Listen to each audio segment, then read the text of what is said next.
Star hero అజిత్‌కు car racing అంటే ఎంతో ఇష్టం. ఓవైపు సినిమాలు చేస్తూనే మరోవైపు రేస్‌లోనూ పాల్గొంటూ ఉంటాడు. అయితే ఇటీవల అజిత్ వరుసగా ప్రమాదాలకు గురవుతున్నారు. రేసింగ్‌లో ఆయన కారు పలుమార్లు ప్రమాదానికి గురైంది. తాజాగా మరోసారి అజిత్ కారుకు ప్రమాదం జరిగింది. ఈ ప్రమాదంలో అజిత్‌కు గాయాలు కాలేదని తెలుస్తుంది. తమిళ సినీ నటుడు అజిత్ కుమార్ కారు రేసింగ్‌లో పాల్గొంటూ ఇటీవల పలు ప్రమాదాలకు గురయ్యారు. అజిత్ కారుకు మరోసారి ప్రమాదం జరిగింది. రేసింగ్‌లో అజిత్ కారు ట్రాక్ నుంచి పక్కకు వెళ్లడంతో ప్రమాదం జరిగిందని తెలుస్తుంది. ఈ ప్రమాదంలో అజిత్ సురక్షితంగా బయటపడ్డారని కూడా సమాచారం. కాగా ఈ ప్రమాదంలో అజిత్ ప్రయాణిస్తున్న కారు ముందు భాగం నుజ్జు అయింది. 2025 ఫిబ్రవరి 23న స్పెయిన్‌లో జరిగిన ఓ రేసింగ్ ఈవెంట్‌లో కూడా అజిత్ కారు తీవ్ర ప్రమాదానికి గురైంది. మరో కారును తప్పించే క్రమంలో ఆయన కారు అదుపు తప్పి పల్టీలు కొట్టింది. అజిత్ ఈ ప్రమాదం నుంచి సురక్షితంగా బయటపడ్డారు. ఈ ఘటనకు సంబంధించిన వీడియోను అజిత్ రేసింగ్ టీమ్ ఇన్‌స్టాగ్రామ్‌లో షేర్ చేస్తూ ఆయన క్షేమంగా ఉన్నారని, ప్రమాదానికి ఇతర కార్లే కారణమని తెలిపింది. ఇదే సంవత్సరం జనవరిలో దుబాయ్ గ్రాండ్ ప్రీ రేస్ కోసం సాధన చేస్తుండగా కూడా అజిత్ కారు ప్రమాదానికి గురైంది. ఈ సమయంలో కారు ట్రాక్ సమీపంలోని గోడను ఢీకొని ముందు భాగం దెబ్బతింది.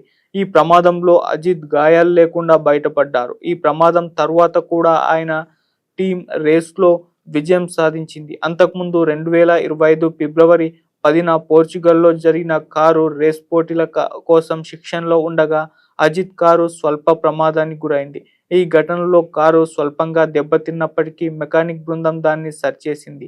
అజిత్ ఈ విషయాన్ని సోషల్ మీడియాలో వీడియో ద్వారా వెల్లడించారు. అజిత్ నటించిన గుడ్ బ్యాడ్ అగ్లీ సినిమా ఇటీవల విడుదలై భారీ విజయాన్ని అందుకుంది. వినోద్ దర్శకత్వంలో వచ్చిన ఈ సినిమా బ్లాక్ బస్టర్ టాక్ సొంతం చేసుకుంది. రీసెంట్‌గా 200 కోట్ల మార్క్ క్రాస్ చేసింది. ఇప్పుడు అజిత్ కారు ప్రమాదానికి గురవ్వడంతో అభిమానులు ఆందోళన వ్యక్తం చేస్తున్నారు. కాగా ఆయన గాయాలు కాలేదని తెలిసి ఊపిరి పీల్చుకున్నారు ఫ్యాన్స్.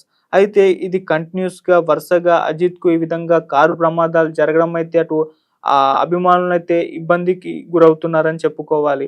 సో ఇటువంటివి తీసుకునే ముందు కాస్త జాగ్రత్తలు కూడా తీసుకోవాలని చెప్పేసి అభిమానులు కోరుకుంటున్నారు. అయితే కొంతమంది రేసింగ్‌లో కొంత దూరంగా కూడా అజిత్ ఉండాలని చెప్పేసి వాళ్ళ అభిమానులు కొంతమంది ఆయనకు సలహాలు ఇచ్చినట్టుగా కూడా తెలుస్తుంది. ఏదేమైనా అజిత్‌కు మాత్రం కార్ రేసింగ్ అంటే ఎంత ఇష్టమో మనకు తెలిసిందే. ఎన్నో మార్లు ఆయన కూడా పలు ఇంటర్వ్యూల్లో కార్ రేసింగ్ గురించి తన హ్యాబిట్ గురించి చెప్పుకొచ్చారు. ఆ విధంగా ఆయన ఎన్నో రేసులు ఇంటర్నేషనల్‌గా పార్టిసిపేట్ చేసుకుంటూ వస్తున్నారు. ఈ నేపథ్యంలోనే కార్ రేసింగ్‌లు లో పార్టిసిపేట్ చేయడం వలన కొన్ని యాక్సిడెంట్‌లకు కూడా ఆయన గురవ్వడం చూసాము. సో ఇలా వరుసగా గురవ్వడం అయితే ఆయన అభిమానులైతే ఆందోళనకు గురవుతున్నారు. సో మరి ఆయన ఎటువంటి నిర్ణయం తీసుకుంటారు ఈ కార్ రేసింగ్‌ల పట్ల, ఇంకా కాస్త జాగ్రత్తలు తీసుకుంటారా? లేదా అన్న దానిపైన కూడా వాళ్ళ ఫ్యాన్స్ అయితే చర్చించుకుంటున్నారు. మరి చూడాలి. ఇప్పుడైతే చాలా ప్రమాదాలు జరిగినప్పటికీ ఆయనకి ఎటువంటి గాయాలు గానివ్వండి ఇవేమి కూడా జరగలేదని చెప్పేసి చెప్తున్నారు. మరి ఈ కార్ రేసింగ్ ఇంకా ఆయనకి ఇష్టం కాబట్టి ఖచ్చితంగా కంటిన్యూ చేస్తూనే ఉంటారు. కాకపోతే కాస్త ఎక్కువగా జాగ్రత్తలు తీసుకోవాలని చెప్పేసి అభిమానులైతే కోరుకుంటున్నారు. మరి కార్ రేసింగ్‌లో అజిత్‌కు గాయాలేమి కాకుండా ఆయన జాగ్రత్తగా బయటపడడం పట్ల అభిమానులైతే హర్షం వ్యక్తం చేస్తున్నారు.